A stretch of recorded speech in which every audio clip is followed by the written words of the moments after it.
வணக்கம். விடுதலை ராஜேந்திரன். கொரோனா போன்ற தொற்றுகள் மனித குலத்தை அச்சுறுத்தி கொண்டிருப்பதற்கு அடிப்படையான காரணம் இயற்கையையும் சுற்றுச்சூழலையும் மனிதன் கடுமையான நெருக்கடிக்கு உள்ளாக்கியதுதான் என்று ஆய்வாளர்கள் இப்போது முடிவுக்கு வந்திருக்கிறார்கள். ஆனால் இந்திய அரசு இந்த கொரோனா காலத்தில்தான் மக்களுக்கு பேரழிவை உண்டாக்கக்கூடிய ஆபத்தான திட்டங்களை மக்கள் மீது தீவிரமாக திணிக்க வேண்டும் என்று துடியாய் துடித்துக் கொண்டு இருக்கிறது. மத்திய சுற்றுச்சூழல் அமைச்சராக இருப்பவர் பிரகாஷ் ஜவடேகர். கொரோனா தொற்று உச்சக்கட்டத்தில் இருந்த கடந்த ஏப்ரல் மாதத்தில் இவர் வன விலங்குகளுக்கான நிலைக்குழு கூட்டத்தை அவசரமாக கூட்டினார். இவர் ஏற்கனவே ஒப்புதல் தந்த சுற்றுச்சூழலை சீரழிக்கக்கூடிய பல திட்டங்களுக்கு அந்த நிலைக்குழுவிடமிருந்து ஒப்புதலை பெற்றுவிட்டார். அடுத்த கட்டமாக இப்போது சுற்றுச்சூழல் தாக்க மதிப்பீடு 2020 என்ற ஒரு வரைவு அறிக்கையை அந்த அமைச்சகம் தயாரித்திருக்கிறது.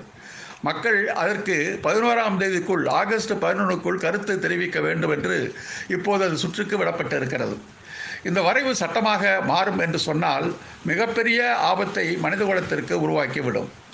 மத்திய அரசு சுற்றுச்சூழலுக்கு ஆபத்தை விளைவிக்கக்கூடிய எந்த திட்டங்களையும் இனி மக்களுடைய கருத்து கேட்காமல் அதை நிறைவேற்ற முடியும்.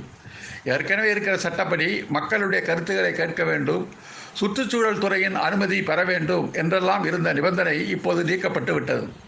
தகவல் அறியும் உரிமை சட்டத்தின் கீழ் இந்த திட்டங்களின் ஆபத்துகளை பற்றிய கருத்துக்கள் கேட்க முடியாது.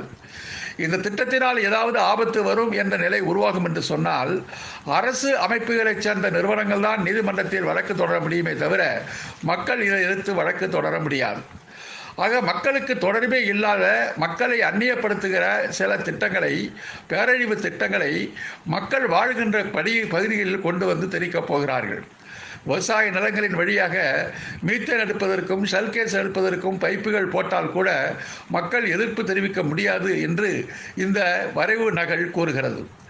ஆகவே இந்த ஆபத்தான திட்டத்தை எதிர்த்து கொண்டிருக்கிற சூழலியலாளர்களின் பல இணையதள பக்கங்கள் ரகசியமாக இப்போது முடக்கப்பட்டு விட்டன. கடந்த 2014-2018 ஆண்டுக்குள் இந்தியாவில் 4302 ஹெக்டேர் காடுகள் முற்றாக அழிக்கப்பட்டு அந்த இடத்தில் பேரழிவை உண்டாக்கக்கூடிய ஆபத்தான நச்சு திட்டங்களுக்கு மத்திய அரசு அனுமதி கொடுத்திருக்கிறது என்று ஆய்வு அறிக்கை ஒன்று கூறுகிறது.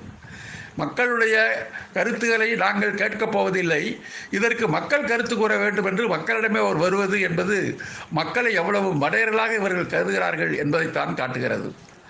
மக்களை பற்றி எப்பொழுதுமே கவலைப்படாதவர்கள் மக்களுக்கான சமூக பண்பாட்டு அதிகார அரசியலை தங்கள் கையில் வைத்துக்கொண்டு மக்கள் மீது திணிக்கின்ற ஒரு மனுதர்ம ஆட்சியை நடத்தி கொண்டிருப்பவர்கள் அதே மனுதர்ம பார்வையில் இப்போது மக்களுக்கு எதிரான சுற்றுச்சூழலுக்கு ஆபத்தை உண்டாக்கக்கூடிய திட்டங்களையும் அவசரமாக திணிப்பதற்கு முயன்று கொண்டு இருக்கிறார்கள். மக்கள் இதற்கு கடுமையான எதிர்ப்பை ஆகஸ்ட் 11ஆம் தேதிக்குள் தெரிவித்து இந்த ஆபத்தான திட்டத்தை முறியடிக்காவிட்டால் மனித குலத்தின் மிகப்பெரிய பேரழிவை நாம் சந்திக்க வேண்டி இருக்கும். சிந்திப்போம். நன்றி, வணக்கம்.